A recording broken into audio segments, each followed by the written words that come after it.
My windshield wipers couldn't keep up with the rain beating down on my car. I was driving through winding mountain roads on my way home from a business trip. I promised my wife I would make it home tonight, but the rain was coming down so hard it made the road almost impossible to see. I had been driving all day, and I could feel myself beginning to doze off. I rolled down my window a little so the cold air would jolt me awake, but soon after I was nodding off again. The roads curved around steep cliffs and tall trees. I decided to stop because it would be too easy to drive off the road and end up wrapped around a tree, or worse. I looked for signs for upcoming towns. I hoped to come across a McDonald's or something so I could grab something to eat and get a coffee. If I had 30 minutes to an hour to regroup and re-energize, I'd make it home to see my wife and daughter. Suddenly, a road sign listing upcoming rest stops zoomed by me. It only listed one gas station, a Motel 6, and a diner. I decided to stop at the diner. I drove for a few more miles until I entered a small area with 3 streetlights. On one side of the road, there was the motel, and on the other, there was a gas station and a diner. I parked at the diner and went in. The diner was next to dead. Beside me, an old man was sitting at the bar eating a slice of apple pie and talking to the cooks, and a group of teenagers loudly laughed in one of the booths. I made eye contact with one of the waitresses. She was older than me, and her skin drooped with age. Her cheeks were stained a bright pink with blush, and her lips were a bold red. It looked like she tried to put on fake eyelashes, but put the glue in the wrong place. My wife always complained about false lashes and how hard they were to wear. The waitress gave me a big smile, revealing a little lipstick on her front teeth. She opened her mouth to speak. "Sit anywhere you'd like, hun." In response, I smiled and nodded. I sat in a booth as far away from the pack of teenagers as possible. Within a minute, the same waitress was at my table. "Hey there, handsome," she smiled, her lipstick-stained teeth wiped clean. "What can I get you to drink?" "I would love some coffee," I told her. "What's a good-looking man like you doing way out here all by yourself?" "Oh, driving home from a work trip. Promised the missus I'd be home tonight." "What's a good-looking woman like you doing way out here?" My wife and I agreed we could flirt with other people if it were just for fun. Darla's pink cheeks took on a red undertone. "Oh, stop." She smiled at me and lightly slapped my shoulder with the back of her hand. "You're lucky it's only raining, not snowing. You'd have to stop for the night if it was snowing." "Well, rain's no joke either. I could barely see through my windshield getting here." That, in combination with driving all day, I needed a break. "Do you want anything else, or just that coffee?" I told her I needed a moment to look over the menu. She winked at me as she left. She brought me a cup of water and a mug of coffee. As she placed the cups on the table, her eyes widened and she tried to make eye contact with me. Her attempt at intense eye contact made me uneasy, so I avoided it, but she ducked her head to meet my eyes. "Any idea what you want to eat?" "Yeah. Can I please have the cheeseburger?" I ordered. She scribbled on her pad. "Fries okay with that?" I nodded. She winked at me again as she left. As I waited, I texted my wife to give her an update. Darla was giggling with another waitress, and they kept looking over at me. I gave them an uneasy smile. I regretted flirting with her that little bit. One of the cooks yelled out, "Orders up for Darla's next baby daddy." I felt the blood rush to my cheeks.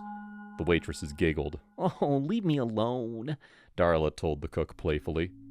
She brought me my burger. She stroked my arm and said, "Enjoy," with what I think was supposed to be a seductive look. I nodded and barely smiled back in response. While I ate my burger, I called my wife. I figured that would cool Darla off if she saw me talking to my wife. My wife and I chatted while I ate my burger. She told me how bedtime went with my daughter and how much they missed me. I assured her I would be home as soon as possible after I finished my burger. I felt more awake and ready for the last few hours of driving, even in the heavy rain. Darla brought out a milkshake. "On the house," she said as she put it in front of me. I'd lie if I said I was put off. I was excited for the free milkshake and slurped it down. Honestly, despite what happened next, it was objectively a delicious milkshake. Darla cleared my plates and left me the check. Every time she came to my table, she kept stroking my arm.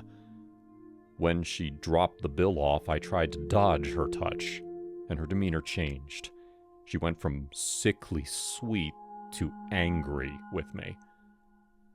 As I wrote the tip amount and signed my name, my head felt heavy. The room started spinning. I looked at the waitresses. They weren't paying me any mind, except Darla glancing over at me every so many seconds. I tried to stand up to leave, but collapsed, and everything went black.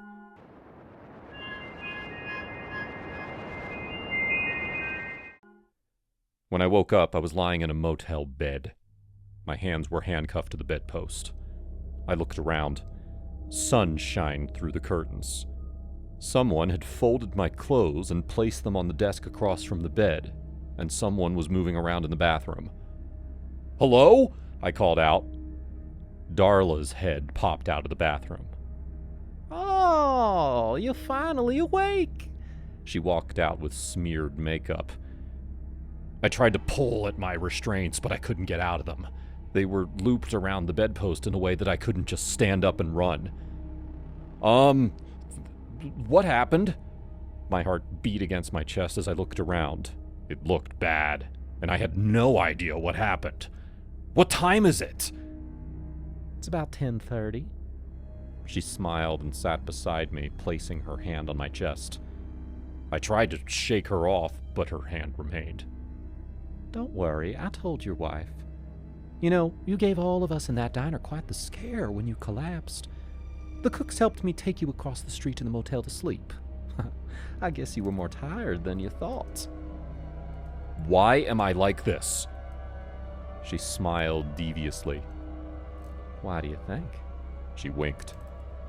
"I need to call my wife." She reminded me she already talked to her. Panic rose in my chest, and it became hard to breathe. I kept wondering why I was only in my boxers over and over in my head. Darla stood up to retrieve my phone from the desk. She sat beside me, curled up against my restrained arms. She looped one hand around my neck and started playing with my hair. Darla showed me the messages she sent to my wife. She sent spicy photos of her and me together, and multiple videos of her on top of me. She didn't include my face in all the pictures and videos, so you wouldn't know I was passed out. I wanted to vomit. "Get away from me!" I yelled, and I violently shook my body to get her away from me. "Uncuff me, now!" I demanded. Darla looked confused, but then her expression relaxed. "Don't worry. When you meet Jack, you'll feel better." "Who the hell is Jack?" Darla was offended. "My son? I told you all about him last night. Trust me, when you meet him, you'll know you made the right choice." "What choice?" I spit at her. "I passed out and woke up like this in a motel room, trapped with your decaying ass." Now she was really offended. She slapped me. I became increasingly agitated, demanding that she uncuff me. She seemed appalled at the idea, and her eyes illuminated with an idea. "I know what will make you feel better." She crawled on top of me, straddling me. "No!" I yelled. "Get off!" I twisted and turned my body so she couldn't sit comfortably. Once she was off, I kicked her in the stomach, and she stumbled backward. She fell and hit her head on the corner of the desk. "Darla?" I called out.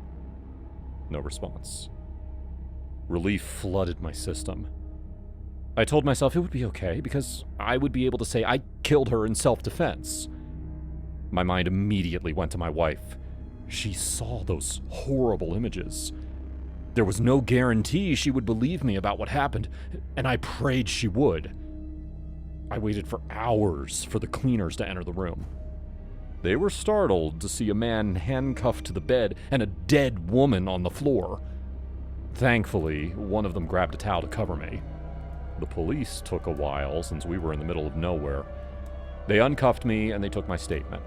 They believed me since I was trapped, and I had proof of Darla's actions in my messages to my wife. When I called my wife, I could tell she had been crying. She weakly asked me what happened. I told her, and I begged her to believe me and work through this with me.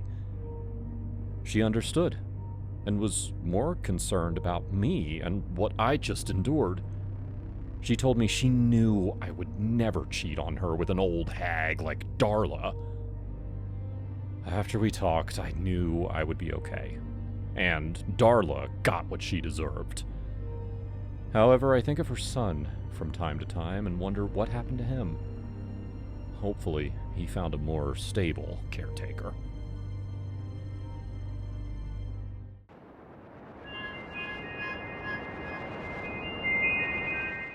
I never thought a smell could ruin my life, but it did. The moment my fiancé David switched to that damn natural deodorant, everything changed. It all started 4 months ago, a decision he claimed was for the environment, for his health, for some grand cause I couldn't quite wrap my head around. But the stench that followed was anything but natural. From the very first day, it was unbearable. We had been together for 2.5 years, engaged for 6 months, and living together for a year. I loved David dearly, but this new smell tested the limits of my affection. As a forensic pathologist, I'm used to unpleasant odors, but this was different. This was a relentless, overpowering stench that clung to everything, pervading our home, our car, even my clothes. "David, you need to do something about this," I told him one night, the air between us thick with his scent. "It's getting out of hand." He looked at me with defiance. "It's not the deodorant. You're just used to all those chemicals. This is how a real man smells." I wanted to laugh at the absurdity, but it was no laughing matter. Our once warm and cozy apartment now felt like a prison. I couldn't sleep in the same bed as him anymore. I started avoiding him, retreating to the spare bedroom at night. During the day, I found excuses to stay out of the house. The worst part was the public humiliation. We took a bus trip one weekend, and the stares were unbearable. People wrinkled their noses, whispered to each other, and shot us dirty looks. I felt like I was living in a nightmare. My love for David turning into a sick joke. "David, everyone notices," I pleaded with him after the trip. "It's not just me. Can't you just try something else?" He scoffed, waving off my concerns. "They're all shills for the chemical industry. This is a conspiracy." I was at my wit's end. Our flat became a battleground of denial and frustration. I couldn't bring friends over, couldn't enjoy a meal without gagging. It was as if an invisible wedge had driven us apart, one that neither of us could see but both could smell. One evening, I returned home to an even stronger odor. It wasn't just David's usual smell, it was something worse. The air was thick, almost palpable. My eyes watered as I stepped into the living room. "David, are you here?" I called out, my voice muffled by the stench. No response. Panic gripped me as I moved through the apartment. Finally, I found him in the bathroom, unconscious on the floor, an empty bottle of the natural deodorant by his side. "David!" I screamed, shaking him. He groaned, slowly coming to. "What happened?" "You passed out! What did you do?" I demanded, fear turning my voice into a shrill cry.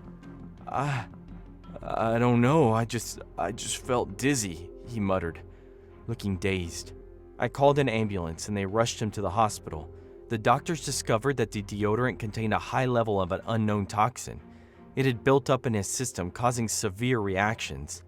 David spent a week in the hospital. During that time, he finally admitted he had been wrong. The deodorant had been poisoning him, and by extension, us. It took a near-death experience for him to see the truth. When he returned home, we threw away every natural product he had bought. The smell gradually faded, and our apartment began to feel like a home again.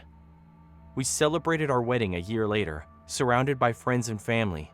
David had returned to a regular deodorant, and the only smell that day was the sweet scent of flowers and fresh beginnings.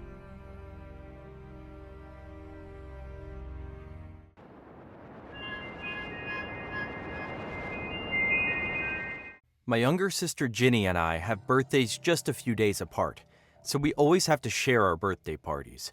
Even though I'm 5 years older, every year I was stuck doing whatever Ginny wanted to do. I always felt like such an afterthought, and it drove me crazy. I decided that this year would be different. I was finally turning 18, and I didn't need any more family parties. I pulled my parents aside and told them to just have a party for Ginny. I'd rather go on a camping trip with my friends instead. At first, my parents seemed to understand where I was coming from. Deep down, they knew how much they favored my sister.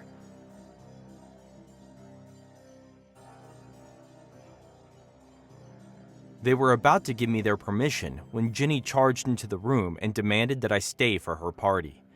She went into a complete meltdown, screaming about how I was ruining her special day. It was obnoxious and obviously exaggerated, but my parents had to placate her. They said Ginny could have her party by herself, but she could also come on the camping trip with me. I couldn't believe it. They thought this was some big compromise, even though it just meant Ginny now had 2 parties instead of 1. I was so angry, but I had to go along with it, or they wouldn't give me any presents. I went up to my room and called my boyfriend Trevor to tell him the bad news. He seemed really disappointed, suggesting that we reschedule for the next weekend. I was done changing my plans, so I told him no. That Friday, Ginny and I arrived at the campsite. Trevor was waiting there to greet us, but I didn't see any of our other friends. He sheepishly told us that everyone else canceled after they found out my sister was coming. "Sure they did," Ginny said, refusing to believe that she was so unliked. Instead, she accused him of uninviting them himself. It was a weird thing to say. Trevor, unfortunately, hated when people corrected him, so the conversation very quickly turned into an argument. Eventually, I had to step in. I told Ginny to wait in the tent while Trevor and I went for a walk. She argued for a second, but then she gave in. I said some pretty mean things to make her stay. So we left her there. Trevor and I had been to this area before, so I wasn't really paying attention to where we were going. I just followed Trevor. Eventually, we got to a clearing that I didn't recognize. The trees were especially twisted, and there was a deep crack in the ground, wide enough for someone to fall into. This was not a good place to stop. Trevor must have disagreed because he spread a picnic blanket on the uneven ground and laid out cheese and crackers. I sat across from him as we talked and ate. It felt great to be away from everyone, just the 2 of us. I was still disappointed that the rest of our friends bailed, but it was honestly better this way. Trevor and I were so comfortable together. Then I noticed something weird. Trevor kept mentioning Ginny and my family. He kept twisting the conversation back to how much I prioritized my family over everyone else. I'd never realized how much that upset him.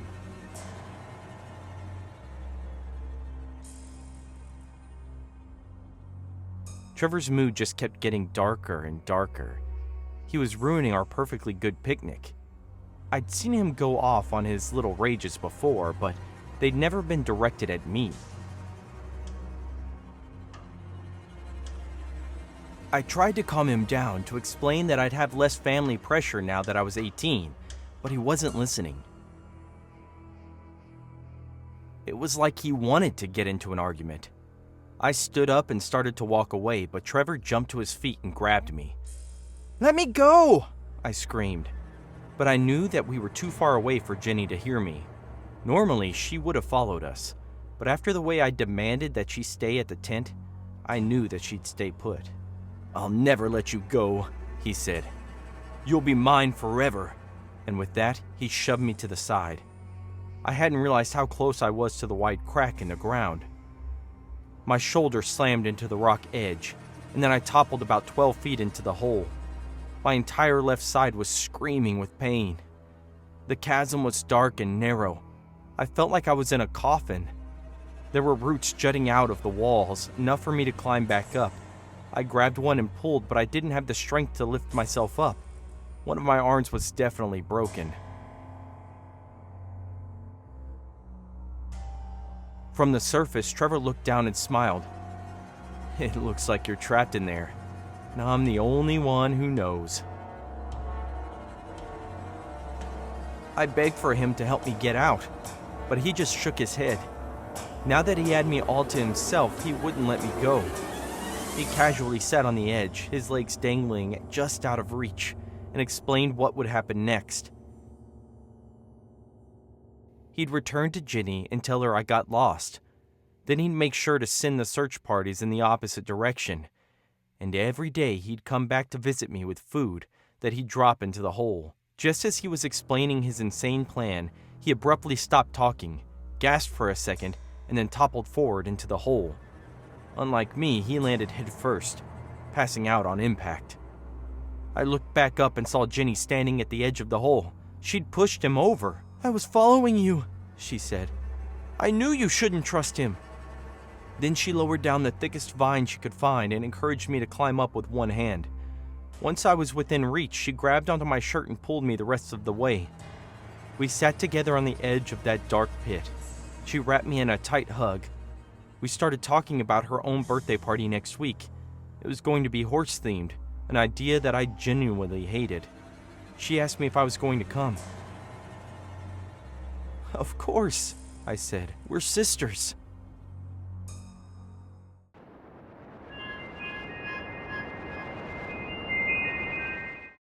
The music was set low. Typical. Just how they always played music so that one could hear the voices of patrons drinking at their tables across the room. I always loved it there since I found the spot on a cold night out 3 weeks ago. The atmosphere was cool, just like the 90s blues that filled the air with its patient crooning. I was on my second drink. The first had been a potent combination of tequila, lemon, and salt.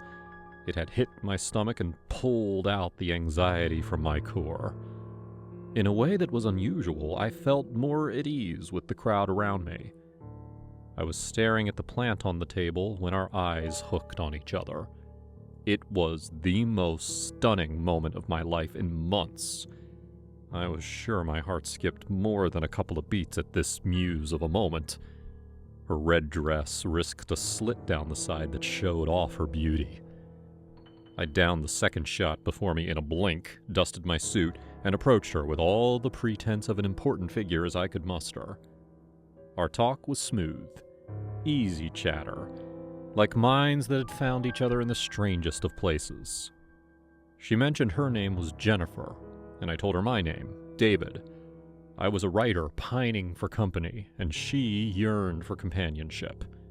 I was hooked indeed. All of my loneliness evaporated with each sentence that filled our conversation. I could not deny myself the ache for her scent. She perceived it in me and said we could go back to her place. What fear could I have? She did not seem dangerous. I had seen women like her in many cities of the world. I awoke each morning with the smell of their body in my breath. There was no debate as to the invitation. "I have Netflix," she said to me on the drive home, as though it were supposed to make me excited. "Visual stimulation," she clarified. "It helps younger writers like me with inspiration." I sighed and contained myself until I was inside of her house. "No dogs? Cats?" I asked, puzzled by how quiet the house was. Almost as though the quiet was artificial, amplified deliberately to conceal some other problem. It was the first sign something was wrong, but I had not thought about it too deeply. "No, just me," she answered, shrugging as she walked around the sitting room, setting up the television set as I sat on the couch. "What do you watch on Netflix?" I didn't know. I don't watch television. So I asked her to put on her favorite show, and I'll enjoy it with her. I added that I hope it's as good as her self-published work, an excerpt of which I had read during our ride back to her house. She laughed at the joke and promised to make sure it's a movie I like. Then she stopped abruptly and stared down a door which had been shut when we had walked in. I followed her line of sight, and the door was open. "That's weird," I blurted, before I could recollect my thoughts on what was happening around me. A sense of what was amiss gnawed at my gut, and I had an urge to leave. But I thought against it because it would be rude to leave my host's house at such a short notice. Jennifer tried to smile, but her face betrayed a mirthless sense of confusion. My heart started to beat faster than it usually would. The adrenaline fed my senses with such a stimulation as I had never felt before. In that moment, knowing something terrifying was about to happen and not knowing how, I broke into a sweat. "Is your house haunted?"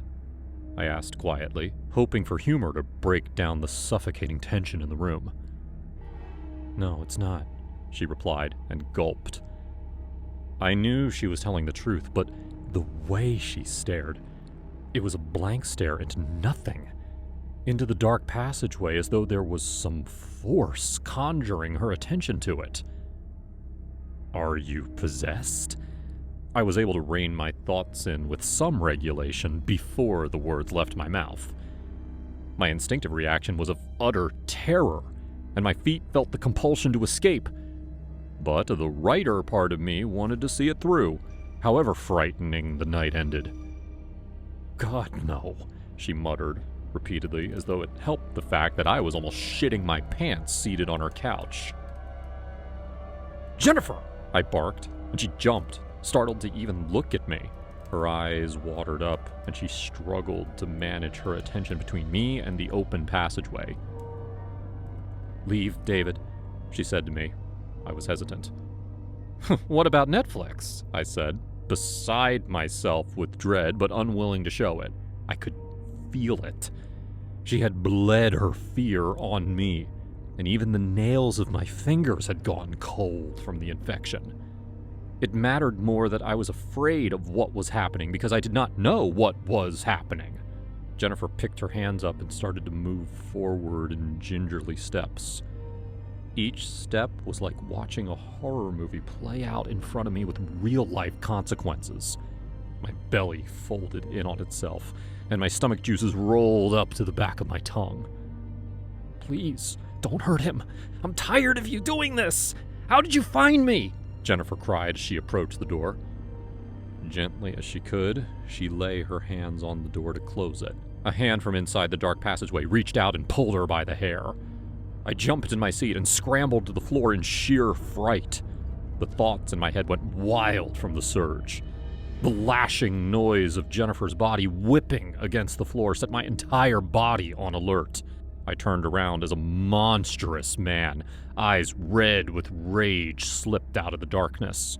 "You can never get rid of me.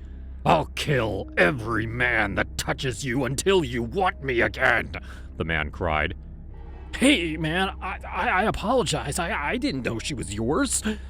I begged for my life, seeing no sense in trying to escape, as he looked like he would outrun me. He slipped his hands into his pants quietly and retrieved a long, glistening knife. "I'll cut you up," he said, "limb from limb, just like the others." My life flashed before my eyes when he started to approach me. I thought of everything I had done and the life that it had gifted me. Childhood reeled into teenage years and adulthood. It was all painfully fast, and I awaited death with bated breath. My head drumming loudly and my heart almost pumping out of my chest, I had surrendered to my fate. Before I heard the loud gunshot echo through the atmosphere. With a single bullet to the center of his head, I saw the monster of a man collapse to his face in front of me. Jennifer held the gun in her trembling hands and muttered words of how she was tired of her volatile ex who would not let her be, chasing her from city to city and making her life a living hell. She cussed at his body and kicked him. Then she turned to me. "Leave, David," she said. Shaken by the traumatic experience, I left straight for the hospital for some help from the horrifying experience I had just experienced.